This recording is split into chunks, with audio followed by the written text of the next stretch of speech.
Hi everyone, Rooster Miller here. Today we're going to do a quick overview of this shoe, the Kinvara 15. Now this has just been released here in Australia and I've just purchased this and able to get this delivered to my house. And we're going to do a quick comparison to the Kinvara 14 as well and see what the differences are. So being an upper update to this only, the outsole and the midsole on these shoes are exactly the same, even the tooling. However, having these shoes on walk around side by side, there is a little bit more of a toe spring in this shoe.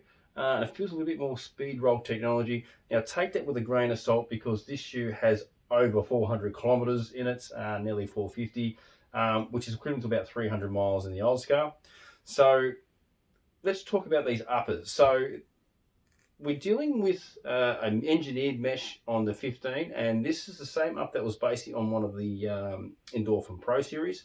The lacing system is asymmetrical on the 15 and an inline lacing system on the 14. Now all that does is literally takes the pressure off the top of the shoe and it generally runs a little bit more towards the big toe system.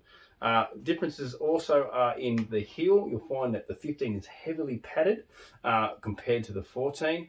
And the tongue. Now the tongues are basically the same wing design pattern as you can see here, but this one's a lot more padded than the 14. Not heavily padded, I would say about a medium padding.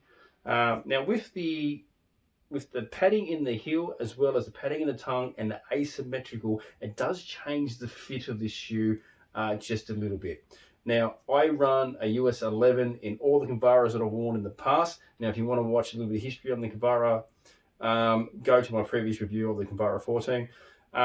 But this is no different. I still utilize a US size 11, but what we find is that with the additional padding in the heel as well as the padding in the tongue and the asymmetrical, it's not a snug fit, it's not a slim fit, it's more of a performance fit. And the best way to describe that is like a compression sock or a compression pants, or maybe wear compression when you run. It feels like that. It doesn't constrict you. It's not tight. It's just supportive. It just holds everything in place. So with the heel, it's really locked in. With the midfoot, it really holds that midfoot down. But with the toe box is the same. It still allows enough room for your toes to splay. Now, being someone who sits between a standard D fit and a wide fit, this shoe fits me fine. So it's a very different shoe, whereas the previous version was a race upper with a everyday trainer fit. This is an everyday trainer upper with a more of a performance-based fit. It's a very unique shoe. Dealing with a bit of calf injury at the moment, so I haven't been able to put any kilometers on it yet, so it'll be interesting to see how it runs.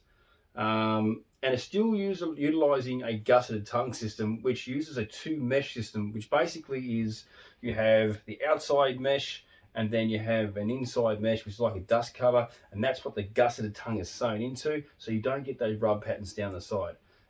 It's an interesting shoe. Very, very interesting shoe. And you'll also find is that there's no more pull tab. They're taking the pull tab off the back of the 14 and they haven't given you a pull tab on this one.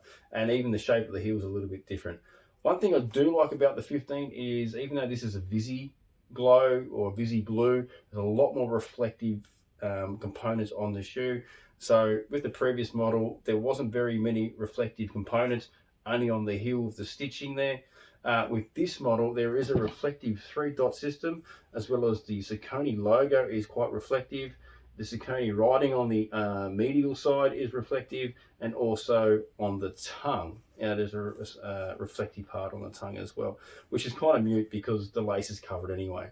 So someone who runs mainly over night time, and it is winter here in Australia at the moment, so our nights are getting dark very, very quickly. This helps someone like myself. So any questions, hit me up in the comments below. If you like it, give us a thumbs up. And yeah, is it worth buying the 14 over the 15, considering they're basically the same shoe? Well, if you're like me and you like running Kinvaras, you always want to see what's new and improve. So to me, it's worth getting the 15. Cheers.